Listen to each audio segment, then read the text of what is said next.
Hello and welcome to SPMIS Academy. Today we'll analyze important newspaper articles of 10th June 2022. Please note you can download the PDF version of today's newspaper analysis by clicking the link given in the comment section. You can also join our WhatsApp group through the link given in the description section for more study materials. This is the list of the topics that we will be covering from today's newspaper. The first article is about net zero emission, and this topic is important from our syllabus GS paper 3 environment point of view. So net zero emission का जो commitment है भारत ने conference of party number 26 में किया था, which was held in December 2021. Conference of party number 26 of United Nation framework convention on climate change.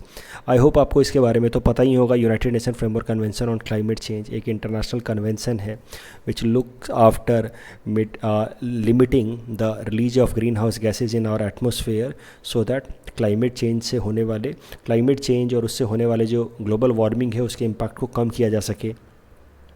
तो इसके लिए हर साल इसकी एक कॉन्फ्रेंस ऑफ पार्टी होती है. तो लास्ट ईयर जो कॉन्फ्रेंस ऑफ पार्टी हुई थी that was conference of party number 26 that was held in Glasgow. और यहाँ पे कॉन्फ्रेंस ऑफ पार्टी नंबर 26 में पार्टिसिपेट करते हुए भारत से हमारे प्रधानमंत्री नरेंद्र मोदी जी ने इंडिया की तरफ से 5 कमिटमेंट किए with respect to environment and mitigating climate change. तो ये जो 5 कमिटमेंट्स थे, the set of 5 commitments, they are known as Panchamrit strategy of India. So what are the 5 Panchamrit strategy of India regarding climate change that was announced at Glasgow conference of party number 26? देखते हैं. The first was that India will increase its non-fossil energy capacity to 500 gigawatt by 2030. सरल भाषा में non fossil sources से हम लोग 500 gigawatt तक energy produce करेंगे 2030 तक. दूसरा, India will meet about 50% of its energy requirement from renewable resources by 2030. आपको याद होगा पेरिस क्लाइमेट डील के अंदर जो इंटेंडेड नेशनली डिटरमाइंड कंट्रीब्यूशन का कॉन्सेप्ट था INDC, उसमें इंडिया ने ये कमिटमेंट किया था कि India will be meeting about 40% of energy requirement from renewable energy resources by 2030. उसको उस INDC में जो हमारा कमिटमेंट था उससे और आगे जा कर के हमने ज़्यादा एम्बिशियस कमिटमेंट किया है इन this Panchamrit strategy where we committed कि 50% of energy requirement will be made through renewable energy resources by 2030. Third, India will reduce the total projected carbon emission by 1 billion tons from now onwards till 2030. तो इसका सरल सा मतलब ये है कि जो भी हमारा प्रोजेक्टेड कार्बन इमिशन होने वाला था, देखिए हर देश का अपना एक प्रोजेक्शन होता है कि आने वाले 10 सालों में 20 सालों में हम कितना कार्बन डाइऑक्साइड या फिर इक्विवेलेंट गैसेस इमिट करेंगे, equivalent green house gases emit करेंगे. तो इंडिया ने कमिटमेंट किया कि 2021 से लेकर के 2030 तक में जितना भी हम लोग कार्बन डाइऑक्साइड या फिर equivalent green house gas emit करने वाले थे उस इमिशन को हम लोग 1 बिलियन टन्स तक रिड्यूस करेंगे बाय 2030.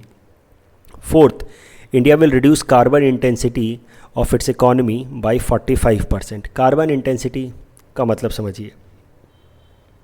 कार्बन इंटेंसिटी का सरल सा मतलब होता है release of carbon dioxide gas and equivalent gases with respect to GDP. तो per capita GDP carbon dioxide gas emission या equivalent green house gas emission को हम लोग कहते हैं कार्बन इंटेंसिटी. तो कार्बन इंटेंसिटी को हम लोग 45% तक रिड्यूस करेंगे by 2030 as compare to 2005 level. और पांचवा जो सबसे इम्पॉर्टेंट कमिटमेंट था वो ये था कि by 2070 India will achieve the target of net zero, यानी कि 2070 तक इंडिया इस तरह के अरेंजमेंट्स करेगा, इतना प्लांटेशन करेगा, यानी कि नेचुरल या फिर आर्टिफिशियल कार्बन सेक्वेस्टरेशंस के मेथड डेवलप करेगा कि जो भी हम ग्रीन हाउस गैस इमिट कर रहे हैं उसका इक्विवेलेंट ग्रीन हाउस गैस हम लोग सेक्वेस्टरेट भी कर लें from atmosphere. And this is how we will become net zero by 2070. तो इसके साथ ही India joined league of select few countries who have made commitment to go net zero in this century. इसमें US, China, Japan, European Union जैसे countries हैं. अभी दिक्कत क्या है इन चैलेंजेस को अटेन करने में? Though we have made a very ambitious target under Panchamrit strategy, but there are many challenges that we may face in attaining those targets. First, we are essentially a coal based economy. अगर माना जाए, देखा जाए तो India की जो 70% तक की एनर्जी रिक्वायरमेंट है दैट कम्स थ्रू कोल, और एकाएक से अगर हमें ग्रीन हाउस गैस इमिशन को कट डाउन करना है तो फिर कोल बेस्ड एनर्जी प्रोडक्शन को कम करना होगा, और इससे फिर हमारा इकोनॉमिक डेवलपमेंट सफ़र कर सकता है. दूसरा, economic viability of renewable energy resources. We have made a commitment कि we will be producing about 50% of our energy requirement from renewable energy resources by 2030. लेकिन renewable energy resources की एक प्रॉब्लम है कि first of all they are not stable. जैसे अगर बात की जाए सोलर एनर्जी की, तो विंटर्स के टाइम में सोलर एनर्जी प्रोडक्शन कम हो जाता है. एक प्रॉब्लम तो ये है. दूसरा प्रॉब्लम ये है कि रिन्यूएबल एनर्जी रिसोर्सेज से जो हम लोग पावर प्रोड्यूस करते हैं, पर यूनिट पावर अभी भी इकोनॉमिकली वायबल नहीं है या कंपेरेबल नहीं है as compare to the energy produced through coal and other hydrocarbon based energy resources. तो इकोनॉमिक वायबिलिटी एक प्रॉब्लम है. अगर हम पूरी तरह से रिन्यूएबल एनर्जी पे शिफ्ट होने की कोशिश करेंगे तो इसका सीधा सीधा असर हमारे इकोनॉमी के ऊपर दिखेगा. We will have to incur more expenditure for producing same amount of power. तीसरा, the target itself appears quite improbable. बहुत इसी तरह का टारगेट हमने पहले भी रखा था ड्यूरिंग INDC. फॉर एग्जांपल, आपको पता होगा कि नेशनल सोलर मिशन के अंतर्गत हमने 100 gigawatt of solar energy produce करने का कमिटमेंट रखा था खुद के लिए by 2022, but we could not meet the target. तो ये टारगेट जो है वो काफ़ी स्टिफ टारगेट्स हैं. To produce about 500 gigawatt of energy, non-fossil energy by 2030, it's quite a stringent target, high target, considering the fact that right now we are producing only about 160 gigawatt of non-fossil energy. पहले भी हम कई सारे इस तरह के targets miss कर चुके हैं जिसके बारे में मैं बात कर रहा था. We had established a target of installing 175 gigawatt of renewable energy capacity by 2022, but and which included 100 gigawatt of solar energy, 60 gigawatt of wind, 10 gigawatt of biopower and 5 gigawatt of small hydropower. But we made set a commitment of 175 gigawatt, but the current, and this was to be attained by 2022, यानी कि वो साल आ चुका है, लेकिन our attained renewable energy production is only 151 gigawatt. ये जो data हैं इनको आप याद रख सकते हैं. भारत सरकार द्वारा ही लॉन्च की गई रिन्यूएबल एनर्जी से रिलेटेड जो वेबसाइट है उससे मैंने डाटा लिया है. तो 151 gigawatt is the installed renewable capacity as of December 2021, and overall जो भी हमारा एनर्जी प्रोडक्शन होता है उसका 39% energy comes from renewable energy resources. क्या स्टेप्स लिए गए हमारे सरकार द्वारा in order to attain the goals established by Panchamrit strategy? तो नेशनल ग्रीन हाइड्रोजन मिशन लाया जा रहा है जिसकी मदद से हाइड्रोजन प्रोडक्शन को इंसेंटिवाइज किया जाएगा. That to green hydrogen. Green hydrogen मतलब इस तरह से हाइड्रोजन को प्रोड्यूस किया जाएगा जिससे एनवायरनमेंट के ऊपर कोई भी नेगेटिव इम्पैक्ट ना पहुंचे. तो ग्रीन हाइड्रोजन को प्रोडक्शन के लिए we will be using energy through renewable energy resources like solar and wind. और ग्रीन हाइड्रोजन प्रोडक्शन में क्या किया जाता है कि वाटर की इलेक्ट्रोलाइसिस कराई जाती है, हाइड्रोजन और ऑक्सीजन को सेपरेट किया जाता है और इससे हाइड्रोजन को प्रोड्यूस करने की कोशिश की जाती है, और उस हाइड्रोजन का इस्तेमाल किया जाएगा in hydrogen fuel and in other areas जहाँ पे एनर्जी रिक्वायरमेंट हो. इस तरीके से हम लोग हाइड्रोजन को प्रोड्यूस भी कर रहे हैं तो रिन्यूएबल एनर्जी रिसोर्सेज से, और हाइड्रोजन को जो प्रोड्यूस कर रहे हैं वो मेथड भी काफ़ी एनवायरनमेंट फ्रेंडली है क्योंकि इस पूरे प्रोसेस में इलेक्ट्रोलाइसिस से हो क्या रहा है, हाइड्रोजन सेपरेट हो रहा है और ऑक्सीजन रिलीज हो रहा है एटमॉस्फेयर में, which is again good for our environment. उसके अलावा जो दूसरा अटेम्प्ट ले रही है हमारी सरकार in order to attain the target set by Panchamrit strategy is ethanol blending policy. मैं ऑलरेडी आपको इसके बारे में बता चुका हूँ कि how in ethanol blending policy the government has set up a target of blending ethanol with petrol up to 20% by 2025. इससे एथेनॉल ब्लेंडिंग से overall green house gas emission कम होता है. उसके अलावा इसी आर्टिकल में एक और मेजर सजेस्ट किया गया है कि कैसे हम ग्रीन हाउस गैसेस के इमिशन को कम कर सकते हैं. तो इसके लिए कहा गया है कि जितने भी हमारे गवर्नमेंट बिल्डिंग्स हैं उन सब में कोशिश की जा सकती है कि all of them confirm to the National Building Code. National Building Code क्या होता है? देखिए, नेशनल बिल्डिंग कोड 2016 में रिलीज़ किया था ब्यूरो ऑफ इंडियन स्टैंडर्ड्स ने, BIS ने. उसमें बिल्डिंग को बनाने के कुछ स्टैंडर्ड तरीके सेट किए गए हैं जिसकी मदद से बिल्डिंग जो है एनर्जी एफिशिएंट हो सकता है कि किस तरीके से, किस तरह से, कहाँ पे खिड़कियाँ बनाई जाएं, कि ज़्यादा सनलाइट आए ताकि पावर की रिक्वायरमेंट कम हो डे टाइम में, किस तरह से एयर सर्कुलेशन बेहतर हो ताकि एसीज़ की रिक्वायरमेंट कम हो। तो इन सब चीज़ों का ध्यान रखते हुए there have been a code developed by BIS जिसका नाम है नेशनल बिल्डिंग कोड। और इस आर्टिकल में यही सजेस्ट किया गया है कि नेशनल बिल्डिंग कोड को कम से कम भारत सरकार द्वारा जितनी भी डेवलप की हुई सरकारी बिल्डिंग्स हैं उसके लिए इम्प्लीमेंट किया जाए ताकि ग्रीन हाउस गैसेस का इमिशन कम हो और हम लोग ज़्यादा से ज़्यादा इन्वायरमेंट फ्रेंडली हो सके। And why just government of India building, all the state government building as well as the private building should also follow this National Building Code in order to make our country more energy efficient and environment friendly. The next article is about cancer treatment and this topic is important from our syllabus GS paper 3 science and technology point of view especially from health segment. So current news देखते हैं। देखिए US के अंदर 12 patients who were suffering from rectal cancer they have been treated and they have been made completely healthy. There is no sign of cancer in them now. और ये जो treatment किया गया है that has been done without chemotherapy, without radiotherapy, without any kind of surgery. तो cancer के जो जाने माने तरीके होते हैं, कीमोथेरेपी मतलब स्पेसिफिक ड्रग रिलीज़ करके कैंसर सेल को जो रिड्यूस करने की कोशिश की जाती है उसको हम लोग कहते हैं कीमोथेरेपी।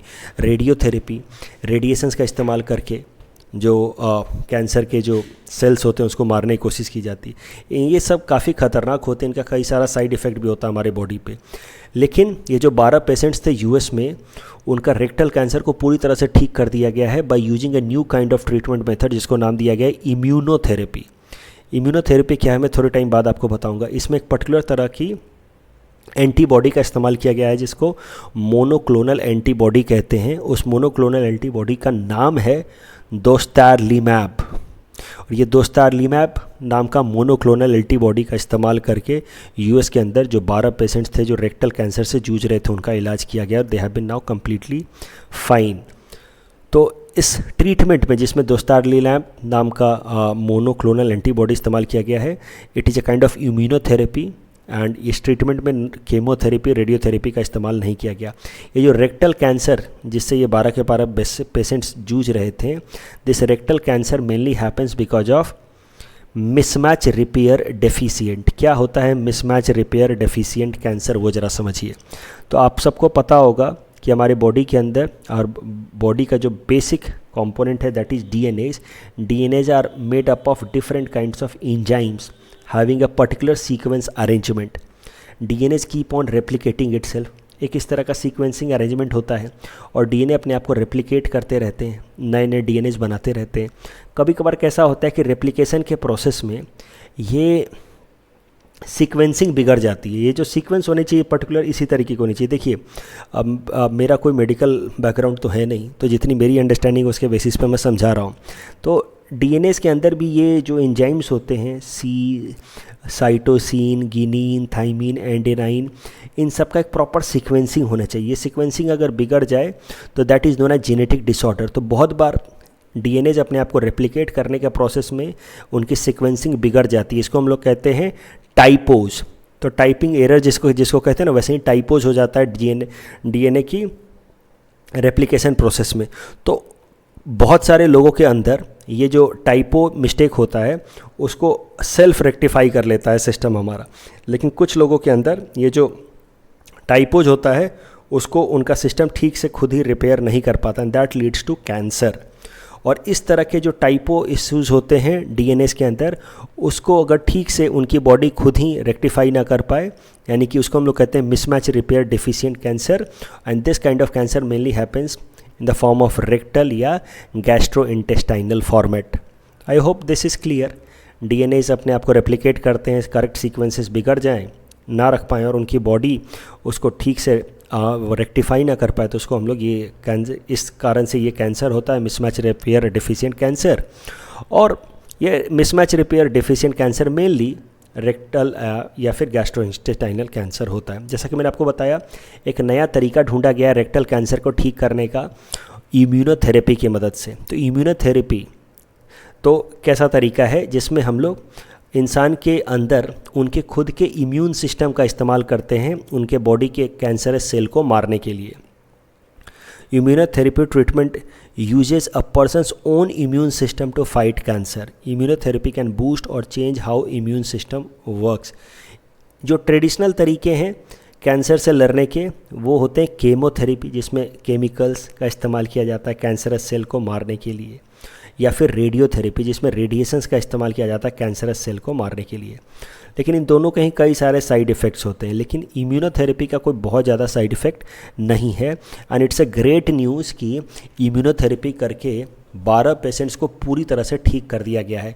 अगर इस जो करंट डिस्कवरी है इसको स्केल अप कर दिया गया और ये सच में कॉमर्शियल स्केल पे वायबल हो गया तो it would be a great discovery for entire Mankind, because cancer आप सब जानती हैं इट्स अ फैटल डिजीज़ और इसका पूरी तरह से इलाज कर पाना अभी तक उसका श्योर शॉट इलाज कहीं भी डेवलप नहीं किया जा सका है। अब ज़रा देखते हैं कि ये जो इम्यूनोथेरेपी है जिसमें मैंने आपको बताया कि मोनोक्लोनल एंटीबॉडी का इस्तेमाल किया जाता है, यानी कि इस इम्यूनोथेरेपी में इस तरह से हमारे बॉडी के अंदर इम्यून्स डेवलप किए जाते हैं कि हमारी बॉडी जो है एक पर्टिकुलर तरह का एंटीबॉडी डेवलप करती है जिसको हम लोग कहते हैं मोनोक्लोनल एंटीबॉडी। अब मोनोक्लोनल एंटीबॉडी क्या होता है वो ज़रा समझिए। Monoclonal antibody is man made protein and act like human antibodies in the immune system. तो एक तरह का आर्टिफिशियल प्रोटीन है, लेकिन ये एक्ट वैसे ही करता है जैसे नेचुरली हमारे बॉडी के अंदर इम्यून सिस्टम से एंटीबॉडीज़ प्रोड्यूस होते हैं, ठीक वैसे ही ये एक्ट करता है। तो ये आर्टिफिशियल तरीके से हम बनाते हैं। ये इम्यूनोथेरेपी के अंदर जो ये मोनोक्लोनल प्रोटीन है जो हम डालते हैं कैंसर पेशेंट पे ठीक करने के लिए, इसको आर्टिफिशियल तरीके से बनाया गया, मतलब it is a man made, लेकिन ये काम वैसा ही करता है जैसे हमारे बॉडी के अंदर नेचुरली एंटीबॉडीज़ प्रोड्यूस होते हैं, काम ये वैसे ही करता है। इसको मोनोक्लोनल एंटीबॉडी इसलिए कहते हैं क्योंकि it goes and it sticks to a particular site, it is very specific, क्योंकि ये बहुत टारगेटेड होता है और जहाँ पे कैंसरस सेल है वहीं जाकर के स्टिक करता है। They attach themselves to the specific site in human body to produce desired outcome. और ये जो मोनोक्लोनल एंटीबॉडीज होते हैं they are produce through a process that involves extracting specific antibodies from human blood and then cloning them. अभी monoclonal antibody होते हैं, कुछ polyclonal antibodies होते हैं। मोनोक्लोनल एंटीबॉडीज आर एक्सपेंसिव क्योंकि वो बहुत टारगेटेड होते हैं, they go and hit at a specific target, जबकि पॉलीक्लोनल एंटीबॉडीज होते हैं दे आर चीप। पॉलीक्लोनल इसलिए इनको बोलते हैं क्योंकि they can attach themselves to any area, not a specific area, and that is why they can not be used for cancer treatment. Antibodies कैसे काम करते हैं ये भी ज़रा देख लीजिए। एंटीबॉडीज़ का जिक्र बार बार हो रहा था जब कोरोना वायरस अपने पीक पे था, कोविड पैंडेमिक अपने पीक पे था। क्या हो रहा था कोविड पैंडेमिक के टाइम में, ये पूरा कोरोना के बारे में मैं बस इसलिए समझा रहा हूँ ताकि आपको एंटीबॉडीज़ क्या होते हैं वो समझा पाऊँ। Then again we'll come back to the current issue. तो मान लीजिए कि ये कोरोना वायरस है, ये हमारे बॉडी में जैसे ही इंटर करता था हमारे रेस्पिरेटरी ऑर्गन से होते हुए, तो हमारी बॉडी इस कोरोना वायरस के अगेंस्ट, खासकर इसके बॉडी के ऊपर, इस कोरोना वायरस के बॉडी के ऊपर जो स्पाइक प्रोटीन होता था इसके अगेंस्ट एंटीबॉडीज़ क्रिएट करती है नेचुरल तरीके से। जैसे ही कोई भी फॉरेन मटेरियल हमारे बॉडी में घुसता है हमारी बॉडी उसके खिलाफ एंटीबॉडी प्रोड्यूस करती है। एंटीबॉडी किस तरह का होता है? एंटीबॉडी कुछ इस तरीके का होता है। ये जा कर के क्या करता है, किसी भी से फॉरेन प्रोडक्ट के ऊपर जाके चिपक जाता है। आप देख रहे हैं ये है कोरोना वायरस और कोरोना वायरस का ये है स्पाइक प्रोटीन। स्पाइक प्रोटीन की मदद से ही कोरोना वायरस हमारे लंग्स के सेल्स के अंदर घुसता है और फिर उनको मारता है। अब अगर हमारी बॉडी इस तरह का एंटीबॉडी प्रोड्यूस कर रही है और ये एंटीबॉडी जा करके सीधा सीधा कोरोना वायरस के स्पाइक प्रोटीन पे चिपक जाए अगर, तब तो कोरोना वायरस हमारे बॉडी के अंदर सेल के अंदर घुस नहीं पाएगा और मार नहीं पाएगा। तो यही काम होता है एंटीबॉडीज़ का। एंटीबॉडीज़ मुख्यतः करते क्या हैं, जो फॉरेन मटेरियल्स होते हैं उनके स्पाइक प्रोटीन को वो लोग पूरी तरह से ब्लंट कर देते हैं, उस पर जाकर चिपक जाते हैं, उसको ब्लंट कर देते हैं। तो जैसे ये कोरोना वायरस है, ये आकर के हमारे लंग्स के सरफेस पे बैठेगा और फिर वहाँ से धीरे धीरे हमारे लंग्स के सेल में इंटर कर जाएगा जो हमारे लंग्स के सेल को डैमेज करेगा। लेकिन अगर इसके ऊपर एंटीबॉडी जाकर के चिपक जाए इस तरीके से तो इसको ब्लंट कर देगा और फिर ये कोरोना वायरस हमारे बॉडी को अटैक नहीं कर सकता। ठीक वैसे ही कैंसर के केस में क्या किया जा रहा है, इस तरह के मोनोक्लोनल एंटीबॉडीज़ बनाए गए हैं। उस मोनोक्लोनल एंटीबॉडी का नाम है दोस्तारलीमैब और ये मोनोक्लोनल एंटीबॉडी को हमारे बॉडी के अंदर डाला जा रहा है और ये जाकर के फिर इन कैंसर सेल्स के ऊपर चिपक जाएगा और कैंसर सेल के ऊपर चिपक जाएगा ताकि ये कैंसर सेल जो है बाकी के सेल्स के ऊपर अटैक ना कर पाएँ और कैंसर को फैलने से रोके और फिर इन सेल्स को धीरे से हटा कर सर्जरी करके हटा दिया जाए। तो this is how monoclonal antibody work in the case of rectal cancer in order to stop the spreading of rectal cancer. तो हो क्या रहा है, ये जो दोस्तारलीमैब है ये स्पेसिफिकली डिज़ाइन किया गया है किस तरीके का, ये मोनोक्लोनल एंटीबॉडी है जो कैंसर सेल जिसका नाम है PD1, यह है कैंसर सेल PD1, इसके ऊपर जाकर के ये मोनोक्लोनल एंटीबॉडी दोस्तारलीमैब जाके चिपक जाता है और इसको ब्लंट कर देगा, जिससे कैंसर सेल को फैलने से रोका जा सकता है। अभी scientist what they think of this new treatment, तो ऑफ कोर्स अभी सिर्फ 12 पेशेंट्स पे इसको टेस्ट किया गया है, इसलिए इसको अभी और लार्जर स्केल पर टेस्ट किया जाना बाकी है। बट अगर ये टेस्ट सक्सेसफुल हो जाता है then it will be a great achievement.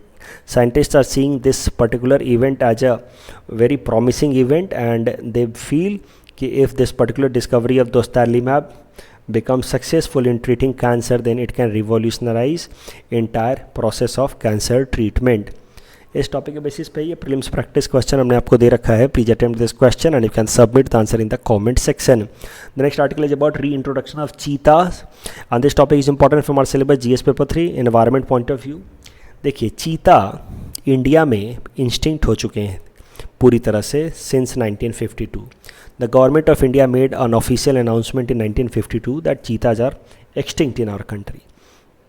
हुआ क्या, महाराजा रामानुज प्रताप सिंह देव कोरिया छत्तीसगढ़ के थे, उन्होंने आखिरी 3 जो चीता बचे थे उनको भी मार डाला 1947 में। इसके साथ ही हमारे देश के चीतास ख़त्म हो गए। चीताज इस साल के लिए हॉट टॉपिक हैं, तो चीता से रिलेटेड इंपॉर्टेंट फैक्ट्स देख लीजिए। चीताज की मेनली 2 स्पीसीज़ हैं, अफ्रीकन चीता एंड एशियन चीता। अफ्रीकन चीता IUCN स्टेटस है वल्नरेबल। साइट्स के अंदर ये अपेंडिक्स 1 में है, मतलब हाईएस्ट प्रोटेक्शन है इसको। African cheetahs are larger in number, they are about 6500 to 7000 in numbers. वहीं एशियन चीताज हैं, they are critically endangered. CITES में हाईएस्ट प्रोटेक्शन है अपेंडिक्स 1 में and their number are hardly 40 to 50 and mostly they are found in Iran. तो यहाँ पे हैं Asian चीता, यहाँ पे अफ्रीकन चीता। एशियन और अफ्रीकन चीता के देखने में क्या अंतर होता है ज़रा देखिए। एशियन चीता थोड़ा स्मॉलर साइज़ का होता है while African cheetah is larger. Asian cheetah is more cat like, थोड़ा सा पेल होता है और it is more cat like, जबकि अफ्रीकन चीता इज़ डार्कर। अभी क्या न्यूज़ है, देखिए हमारे देश से तो चीता पूरी तरह से एक्सटिंक्ट हो चुके थे 1947 में ही। 1952 में सरकार ने अनाउंस किया कि चीता एक्सटिंक्ट हो चुके हैं। फिर wild life institute of India ने एक 260 करोड़ का प्लान बनाया है, जिसके अंतर्गत चीताज को अफ्रीका से ला करके इंडिया में रीइंट्रोड्यूस किया जाएगा। तो cheetahs from Namibia and South Africa where the population of cheetahs are highest will be brought and reintroduced in India and this is for the first time in the world that such a large carnivore is being translocated from one continent to another. तो इसके लिए लगभग 10 square kilometre का एक area develop किया गया है Palpur Kuno wildlife century national park में, which is in Madhya Pradesh, जहाँ पे 6 चीताज ला करके अगस्त महीने में छोड़े जाएंगे और फिर आने वाले कुछ और साल में हर साल 8-8, 10-10 चीताज ला करके इंडिया में ट्रांसलोकेट किए जाएंगे। तो ये है Palpur Kuno wildlife sanctuary, Madhya Pradesh में है। इसको नेशनल पार्क भी बना दिया गया था 2018 में। Palpur Kuno wildlife century की खासियत ये है कि गिर नेशनल पार्क के अलावा ये दूसरा ऐसा जगह है जहाँ पे एशियाटिक लायंस मिलते हैं। तो यही दोनों जगह हैं जहाँ पे एशियाटिक लायंस मिलते हैं, Kuno Palpur national park and wildlife sanctuary and Gir national park wildlife sanctuary में ही बस एशियाटिक लायंस मिलते हैं। इस टॉपिक के बेसिस पे ये प्रीलिम्स प्रैक्टिस क्वेश्चन हमने आपको दे रखा है। Please attempt this question and you can submit the answer in the comment section. The next article is about QS world university ranking and this topic is important from our syllabus GS paper 3 Indian economy point of view. ये जो QS world university ranking है, नाम से ही जैसा आप देख रहे हैं, दुनिया की जो यूनिवर्सिटीज़ हैं उनको रैंकिंग दी जाती है on the basis of the number of citations published. It is released by an education network company जिसका नाम है क्वाकेरेली साइमंड्स। तो 2022 में, यानी कि अभी जो उन्होंने रैंकिंग पब्लिश की है उसका नाम है QS वर्ल्ड यूनिवर्सिटी रैंकिंग 2023। ऐसे ही होता है, 2022 में वो 23 का पब्लिश करते हैं। पिछले साल जब पब्लिश किया था तो उसका नाम था QS वर्ल्ड यूनिवर्सिटी रैंकिंग 2022। तो QS वर्ल्ड यूनिवर्सिटी रैंकिंग 2023 के हिसाब से दुनिया के 5 टॉप मोस्ट यूनिवर्सिटीज़ हैं। They are MIT of US, Cambridge University of UK, Stanford University of US, University of Oxford UK and Harvard University of USA. India से कोई भी यूनिवर्सिटी टॉप 100 में नहीं है, बट अगर टॉप यूनिवर्सिटी की बात की जाए इंडिया से तो वो है IISc Bangalore which is at 155। पिछले साल ये 186 पे था, वो अब इम्प्रूव करके 155 पे हो गया। पिछले साल इंडिया की तरफ से जो बेस्ट यूनिवर्सिटी थी that was IIT Bombay, but now it has been 177 से इम्प्रूव करके 172 हो गया है। तो IIT बैंगलोर के अलावा बाकी I am so sorry IISc Bangalore के अलावा all the IITs are there in the top universities from Indian side in this QS World University ranking. The next article is about 14th Assam Rhino Estimation Census and this topic is important from our syllabus GS paper 5 Assam issues point of view. आप सबको पता है, मैं पहले भी बता चुका हूँ कि असम के अंदर जो अलग अलग वाइल्ड लाइफ सेंचुरी या नेशनल पार्क है वहाँ पे राइनो सेंसस चल रहा है, राइनो की काउंटिंग चल रही है and this is 14th Assam rhino estimation.